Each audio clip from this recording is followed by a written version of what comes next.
이번 추경은 원래 미세먼지로 인해서 발생하는 국민적 피해를 보존하기 위해서 문 대통령께서 지시한 미세먼지는 추경을 해서라도 잡아라, 거기서 시작을 했습니다마는 앞서 원내대표께서 언급한 대로 배보다 배꼽이 더 큰 추경이 되었습니다. 재난에 대해서는 2조 2천억 밖에 되지 않고 선제적 경기 대응이나 민생 부분이 훨씬 더 큰 그런 추경이 되어 있습니다. 그러나 더 큰 문제는 재원의 문제입니다. 지금 작년 같은 경우에는 세수가 남아서 추경을 한다고 했는데 금년도에는 지금 세수가 부족합니다. 1사분기 세수 실적에 따르면 전년 대비해서 마이너스 8천억 수준입니다. 실제로 금년도의 전체 세수 세입 예산이 작년보다 훨씬 많다는 점을 고려할 때는 부족한 예산이 8천억이 아니라 수조 원에 이를 것이다, 이런 추론이 가능한데 어떤 재원을 가지고 추경을 하고 있느냐. 현재 국회에 제출된 추경 재원을 보면은 내년도에 사용해야 될 한국은행의 결산상 잉여금 3,300억이 포함이 되어 있습니다.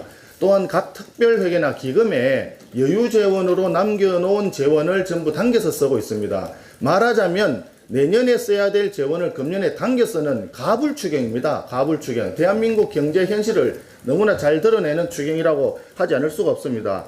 특히 3조 6천억에 해당되는 그 국채를 발행해서 하겠다는 그런 이야기는 내년뿐만이 아니라 후세대의 부담까지도 당겨서 쓰는 굉장히 몰염치한 뻔뻔한 추경에 해당이 된다고 볼 수밖에 없습니다. 그래서 우리 당에서는 재난과 관련된 부분만 먼저 심사를 하고 재난과 관련된 부분 심사에 대한 저희들이 즉각 같이 심사에 참여하겠다는 입장을 밝힌 바가 이미 있습니다.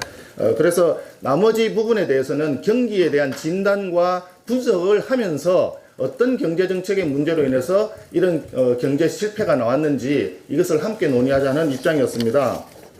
그런데 최근의 경제지표를 보시면 정말 최악의 신기록 행진을 계속하고 있다, 걱정을 하지 않을 수가 없습니다. 정부가 굉장히 자랑스럽게 생각했던 경제지표, 잘한 경제지표라고 하는 것이 무엇이었냐 하면 외환 보유고와 경상수지 흑자였습니다.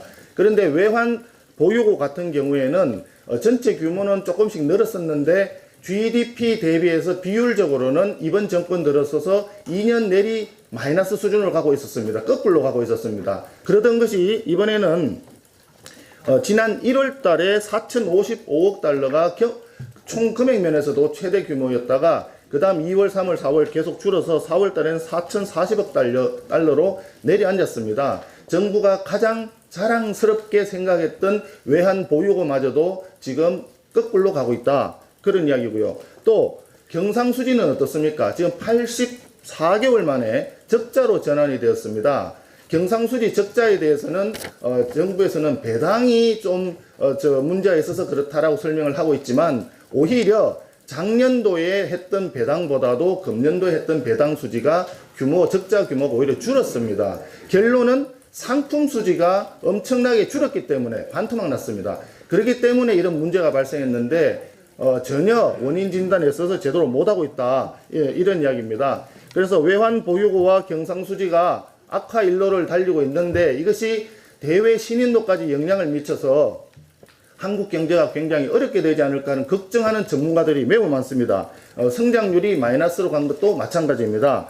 그래서 결론적으로 얘기하자면 왜 이 정부는 경제에 대해서 이중잣대를 가지고 있느냐. 경제 정책을 가지고 얘기할 때는 경제가 총체적으로 성장하고 있다, 펀더멘탈이 좋다, 또 전체적으로 잘 성장하고 있다는 주장을 계속합니다. 그러면서 추경을 얘기할 때는 또 경제가 어려우니까 경기 대응 추경이 필요하다, 심지어는 국회에서 추경을 심사하면서 총지출 규모를 늘릴 수도 있지 않느냐, 이런 식으로 언급을 하고 있습니다.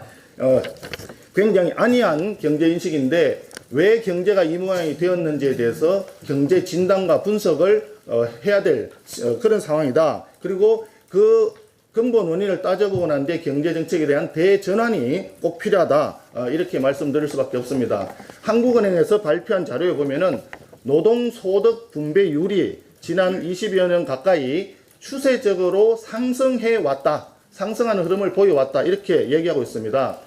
이번 정부에서 소득 주도 성장을 주장할 때 기업은 이익을 계속 늘려가고 있는데 근로자들의 소득은 줄어들었다, 상대적으로.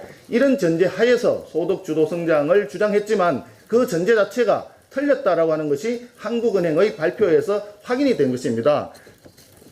이 시점에서 청와대나 정부 여당이 묻지 않을 수가 없습니다. 소득 주도 성장에 대한 정부 여당 청와대의 입장은 도대체 무엇인가 묻지 않을 수 없습니다. 국민들은 말합니다. 국민과 우리 대한민국 경제를 대상으로 한 생체 실험적인 소득 주도 성장 더 이상 하지 말라. 위험한 도박을 중단해 달라. 못 살겠다. 다 끝났다라고 하는 그런 국민들의 절절한 외침이 시중에 가득합니다. 제발 청와대와 정부 여당에서는 국민의 목소리를 더 이상 외면하지 말고 아무도 가지 않은 길, 정말 이상한 길을 더 이상 주장하지 말고 국민의 목소리에 귀를 기울여 주실 것을 다시 한번 강력히 촉구합니다.